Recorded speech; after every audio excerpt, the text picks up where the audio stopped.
Student, आज के topic है हमारे vertical angles, vertically opposite angles भी कहलाते हैं। कॉरस्पॉन्डिंग एंगल्स, अल्टरनेट एंगल्स, ये तीनों टाइप के एंगल्स जो हैं आज करेंगे। पहले है वर्टिकल एंगल्स या vertically opposite angles. If two lines intersect a common vertex, the angle opposite to the vertex are called vertical angles. कब vertical angle होंगे? जब two lines जो हैं intersect करेंगी एक common vertex पर। ये दो लाइन, ठीक है, एक common vertex इनका ये पॉइंट है, ठीक है। ये लाइन सी डी और दूसरी ए और बी, ये दो लाइनें हैं, ये इंटरसेक्ट कर रही हैं, ठीक है। पॉइंट इनका कॉमन वर्टेक्स ये है, ये पॉइंट, ठीक है, ये ज़ीरो ओ पॉइंट। इससे अब एंगल बन रहे हैं, देखें, ये 3 और 4 और ये 1 और 2, ठीक है। तो ये जो अपोजिट हैं और जिनके कॉमन वर्टेक्स हैं लेकिन ऑपोजिट हैं, वर्टिकल एंगल कहलाते हैं। तो इसमें एंगल 1 और 2 वर्टिकल एंगल है और 3 और 4 वर्टिकल एंगल्स हैं। Next, corresponding angles. If a transversal intersect two coplanar lines, एक ही प्लेन पर लाइनें हैं, उनको एक ट्रांसवर्सल कट करता है, उनको इंटरसेक्ट करता है। इस the angle formed in the same relative position, same position पर, अगर जैसे ये दो लाइनें हैं एल और एम, ठीक है, ये एक ही प्लेन पर हैं, कोप्लेनर लाइन कहलाएंगी। तो इनको एक ट्रांसवर्सल कट करता है ये रेड लाइन जो। तो इससे अब जो एंगल बनेंगे, देखें, ये एक एंगल ये बना, एक ये, ठीक है, एक ये बनेगा, एक ये, फिर ये बनेगा, फिर ये, ठीक है। इस तरह ये 8 एंगल्स बनेंगे।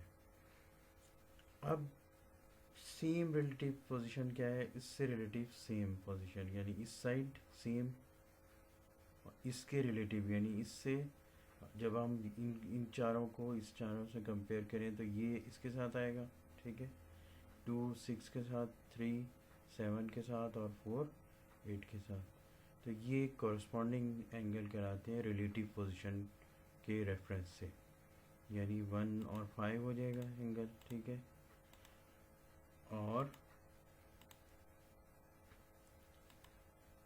3 और 7 हो जाएगा, ठीक है, ये 3 और ये 7, ठीक है, ये रिलेटिव पोजीशन है।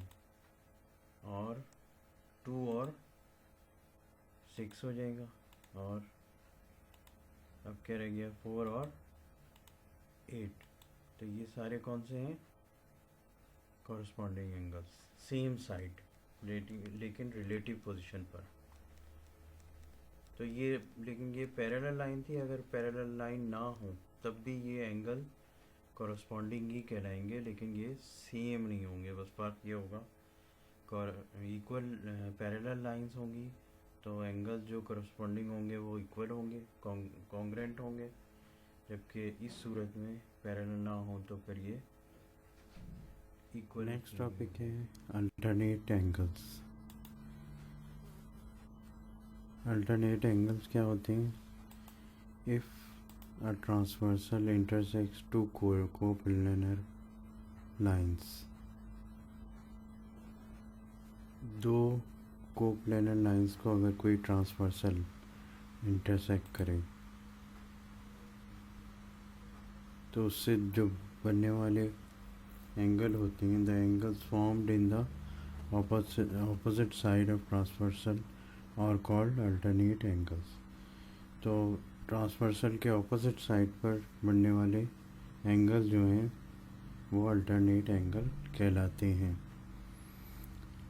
ये दो टाइप के एंगल होते हैं अल्टरनेट एंगल्स, एक्सटीरियर और इंटीरियर एंगल। ठीक है, alternate interior angles, alternate exterior angles. अब ये दो लाइनें हैं एल और एम, इनको एक ट्रांसवर्सल कट करता है, इससे वही एंगल बनते हैं 1 2 3 4 5 6 और 7 और 8, ये एंगल बनते हैं।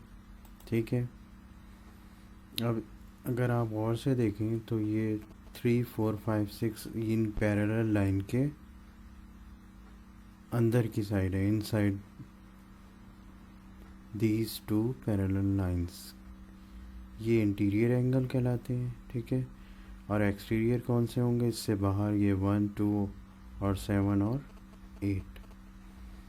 अच्छा, अब ऑपोजिट साइड होने चाहिए इस ट्रांसवर्सल के। ठीक है, तो इंटीरियर अगर देखें तो 6 और 3, यानी 3 और 6, ये 3 और 6 इंटीरियर है। ठीक है, और 4 और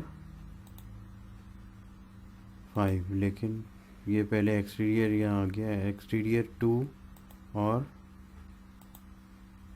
7। ठीक है, ऑपोजिट साइड, कॉरस्पॉन्डिंग जो थे वो सेम साइड थे, और अल्टरनेट जो है वो ऑपोजिट साइड है। अच्छा, अब इंटीरियर का दूसरा भी, एक तो ये हो गया 3 6 और दूसरा 4 और 5। ठीक है, ये 5, इसी तरह फिर 2 और 7 था, और 1 और 8, ये सारे पेयर ऑफ अल्टरनेट एंगल्स हैं, इंटीरियर एंगल्स ये और एक्सटीरियर एंगल ये पेयर। ठीक है।